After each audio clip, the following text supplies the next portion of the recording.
నిన్న నేను పృథ్వీతోటి విఠల్తో మాట్లాడాను. ఎందుకు చెప్తున్నానంటే ఈ మాటలు, పృథ్వీ విఠల్లు సమాజంలో ఎక్కడ కన్నీళ్ళు వస్తే, ఎక్కడ కష్టం వస్తే అడిగిపోయి వాళ్తారు. నేనేం చెప్పానంటే, కష్టాలే రాని కన్నీళ్లే రాని ఒక ఉద్యమం ఉంది, దానికి వస్తారా మీరిద్దరం?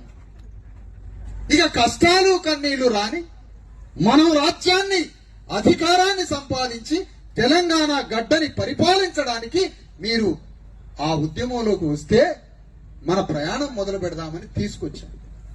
ఇక్కడ ఇద్దరు ఉపన్యాసకులు ఏం మాట్లాడారంటే, ఇదంతా అవసరం మనకి.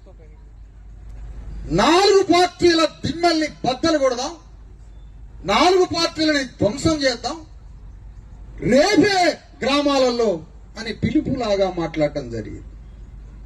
కానీ నేనంటున్నా, 4 పార్టీల వ్యవస్థ వేల సంవత్సరాల బలమైన వ్యవస్థ. వాళ్ళు 4 పార్టీలని దిమ్మ గూలగొట్టి నీ పార్టీ జెండాని లేక నీ ఉద్యమ జెండాని ఎగరేయాలంటే ఆ గ్రామంలో ఆ అగ్రవర్ణాలకి అభిముఖంగా నిలబడే నాయకుడిని మనం తయారు చేసినామా?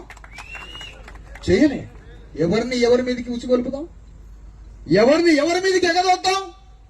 ఆ ఎగదోయడం వల్లనే 70 ఏళ్ల నుంచి ఒక పార్టీ మీదకి మనల్ని ఎగదోయబట్టే మన అయ్యలు తాతలు అన్నలు అందరూ చచ్చిపోయి ఇప్పుడు మిగిలిన మనం. ఇది జరిగింది.